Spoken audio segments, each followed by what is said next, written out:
And welcome to the Cowbell Kingdom Road Reaction post-game show. I'm Jonathan Santiago, and not with me tonight is James Ham. He's been around. He's actually been around Cowbell Kingdom this season, and you're now starting to see some of his work. He's written some great features on Orlando Johnson and Reggie Evans this week. Introducing the great Aaron Fishman. There he Thank is. you, John. Yeah, no It's good to be problem. here. Aaron Fishman is with me here tonight to recap tonight's Toronto Raptors Sacramento Kings matchup and the Kings falling to the Raptors 99 to 87. That score is completely misleading. You and I both know it. We watched it, and this game was really out of reach for much of it. I mean, the Raptors had an answer. I feel like for any time the Kings had tried to make a run, defense was spectacular tonight, and they also shot the three ball incredibly well. The Kings were not able to 3-point distance, which realistically is an issue for the Sacramento Kings all season long. Yeah, the connection right now is not great at all, but I caught most of what you said, and really, the Kings were able to hang around for a while. Reggie Evans, I think, was a huge part of that, with his ability to crash the boards and keep a lot of those possessions alive in the first half. But they never were able to catch up to the Raptors. They were just hanging around. Maybe they were within, maybe not, but they never could catch up. And then in the second half, they just seemed to get frustrated and started turning the ball over. And that was where the Raptors really ended their lead in that third quarter.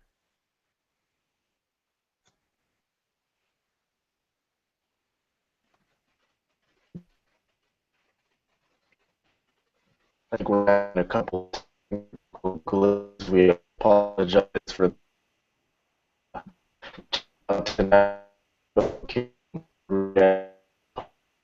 Show here on Google Plus. Myself, Jonathan Santiago.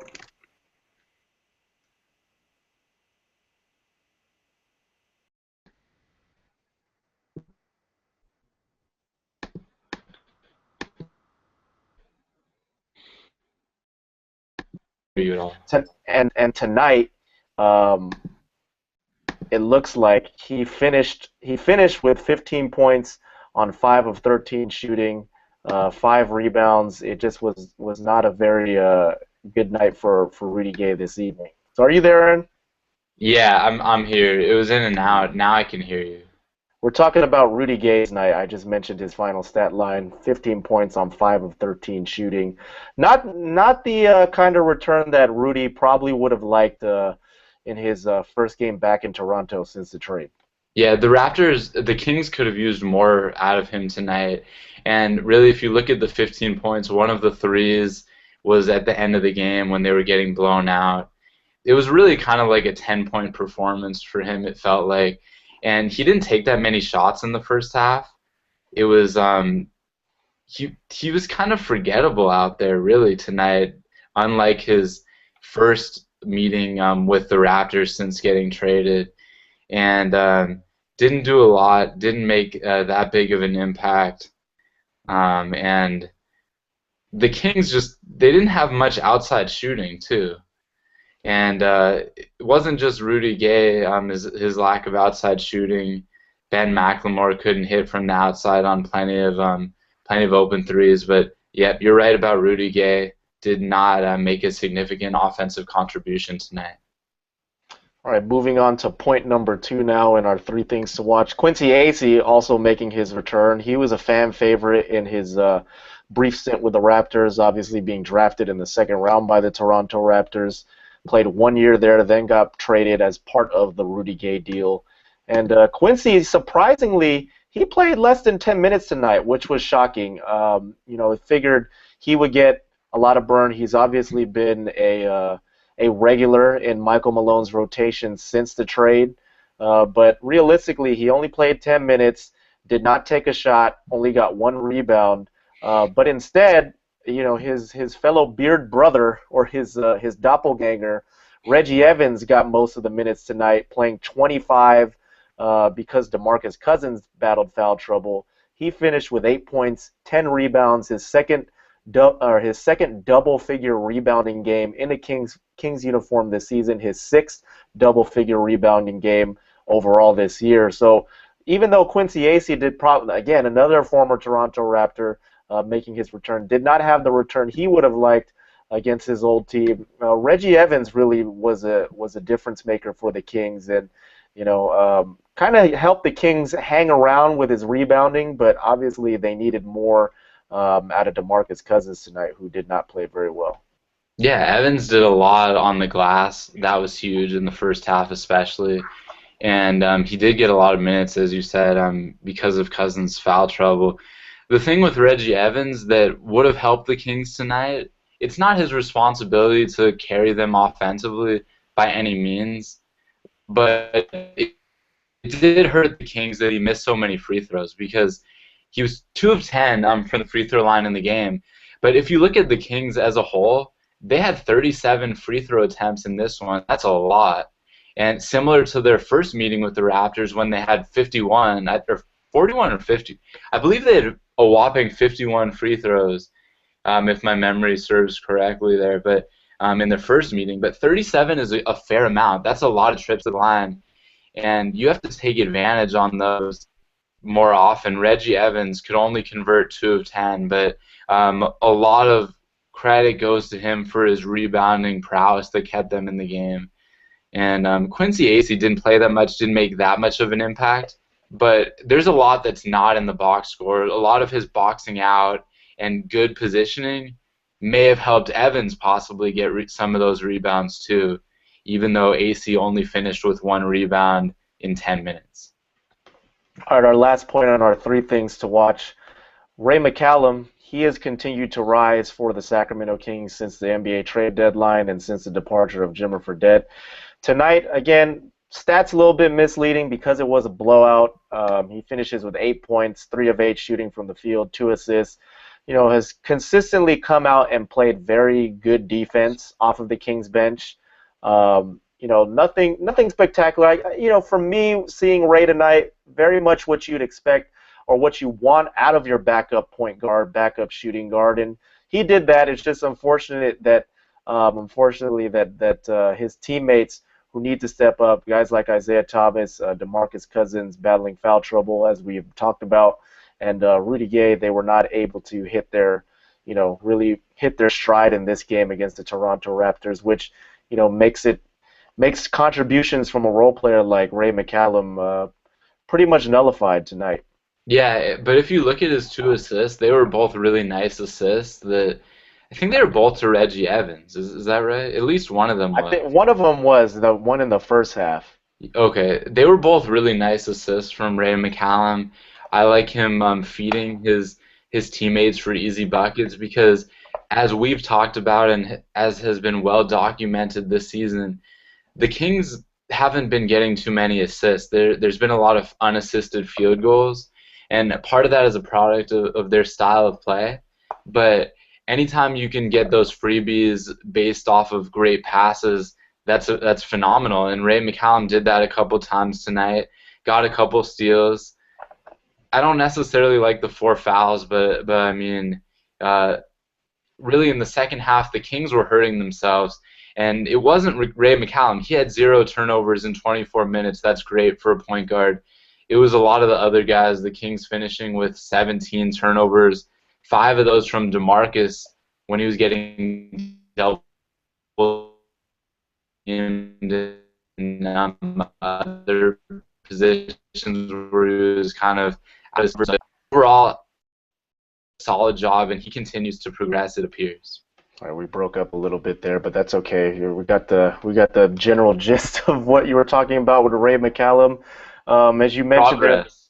Progress. That's basically what I said. Progress. That's it. Everything you said in like 2 minutes in one word. Progress. So the Kings, you mentioned there, Aaron, 17 turnovers. Turnovers have been a problem for the Sacramento Kings. Their low assists tonight, not very good. You look at DeMar DeRozan and Kyle Lowry, they did not shoot the ball particularly well for the Toronto Raptors, but they combined for 13 assists, 13 of the Raptors' 21 assists alone. The Kings only finished with 14. They have 17 turnovers, as we mentioned, and that's been an issue for this team. Just finding a way to share the basketball a little bit better. After the first quarter, the Kings only had one assist, and it was one assist that belonged to Isaiah Thomas. Isaiah Thomas finishes with 5 assists on the night. So this is an area of concern for the Kings on offense. When the ball is moving for the Sacramento Kings, they are obviously a much better team. A lot of NBA teams are a lot better when they're moving the basketball. It was just an issue for the Sacramento Kings tonight. All right, so let's go ahead and pick our MVPs for this game. You can look obviously to the Toronto Raptors side of things, and I think you got to go with Terrence Ross. It was a close one, in my opinion. We were both discussing this between Terrence Ross and Patrick Patterson, the former Sacramento King. Terrence Ross finishes with a game high for the Raptors, 18 points on 6 of 12 shooting, 6 of 8 from three-point distance. He was incredible in that third quarter. He scored 9 of his 18 points in the third period alone. Patrick Patterson, though, very close runner-up, finishing with 15 against his old team, 6 of 8 shooting from the floor, 3 of 4 from three-point distance. That was an area where Patterson struggled early this season when he was still with the Kings. He only shot 23% from three-point distance to start the season. Since then, he's shooting above 40% from three-point land for the Toronto Raptors following the trade. But, yeah, I'm going with Terrence Ross tonight. He had a good game against, especially, too, he was at small forward position against Rudy Gay, his old teammate. So he outplayed Rudy Gay and was realistically, in my book, the best player on that Raptors team tonight. I think that's a good choice. I'm going with Patrick Patterson just because he was more efficient offensively. Terrence Ross missed all 4 of his 2-point shots, but Ross definitely a difference maker. Patrick Patterson was as well. So I'm going to pick Patrick Patterson, made 6 of 8 shots, 3 or 4 from three-point range. And if you combine Ross and Patterson from three-point range, they were 9 of 12 tonight. For the Kings, that's just not going to cut it. The three-point defense has been a problem all season long. Tonight, they allowed the Raptors to shoot almost 50% from deep, whereas the Kings struggled from there, only making 5 of 19. And all of those, I think 4 of the 5 were in the fourth quarter because they were 1 for 11 for a long time. And a lot of open looks, too, that the Kings just couldn't convert. But, yeah, long story short, Patrick Patterson, he got 6 rebounds, too, did a solid job off the bench, and he made the Kings pay for all those times they left him open beyond the arc. Yeah, again, the former Kings, Chuck Hayes, John Salmons, Gravis Vasquez, and Patrick Patterson all getting into this game.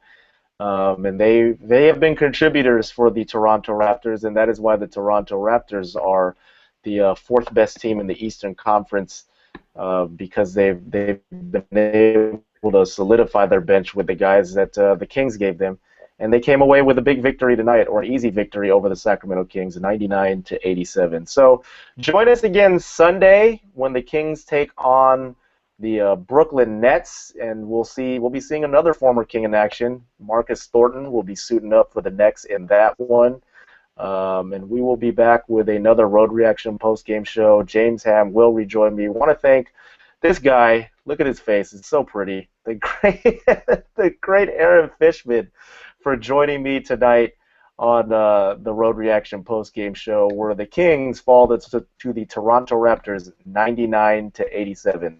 So for Aaron Fishman, I'm Jonathan Santiago. Thank you for tuning in to this edition of the Road Reaction postgame show here on CowbellKingdom.com.